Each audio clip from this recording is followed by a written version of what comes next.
È davvero voglioso di cominciare questa nuova avventura Nicolò Zaniolo, sorpreso dall'ambiente udinese dentro e fuori dal campo. È questione di ultimi giorni, è stata molto molto lunga, molto estenuante come trattativa. Io ce l'ho messa tutta per venire qua, anche un po' forzando la mano col Galatasaray, perché comunque pensavo che fosse e penso che fosse il passo più importante per la mia carriera, per crescere, per tornare a dimostrare quello che ho dimostrato e poter, diciamo, raggiungere grandi traguardi insieme, perché so che qua è un ambiente perfetto per un giocatore, per potersi esprimere, per poter,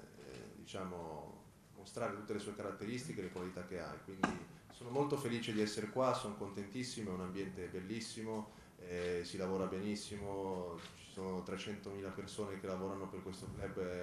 H24. Che non la si chiami ultima spiaggia? Assolutamente. Zaniolo però vuole rilanciarsi, consapevole di aver sbagliato in passato alcune cose. In questi anni diciamo che è stato un po'. Non voglio dare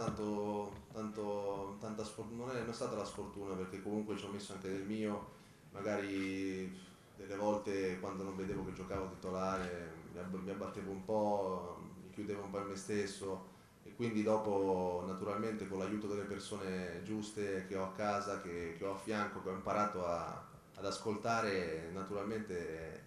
ti aiutano queste cose qua, ti fanno anche crescere, quindi sì, naturalmente in questi anni non ho avuto tanta continuità, questo mi è mancato, la continuità di giocare, di dimostrare, di sbagliare, di rigiocare, perché alla fine un calciatore deve sbagliare, deve rigiocare, se poi magari fai una, due, tre partite fatte male e dopo ti mettono fuori, anche le certezze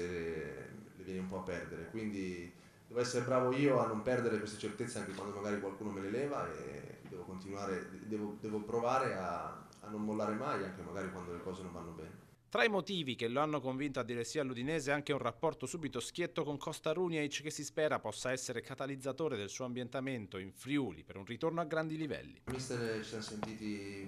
quando dovevo venire qua anche 2 o 3 settimane prima e diciamo, è subito scattato un feeling molto positivo perché comunque è una persona molto diretta, una persona molto, molto onesta e sincera e mi ha detto che comunque come da tutte le parti ci sono delle regole, lui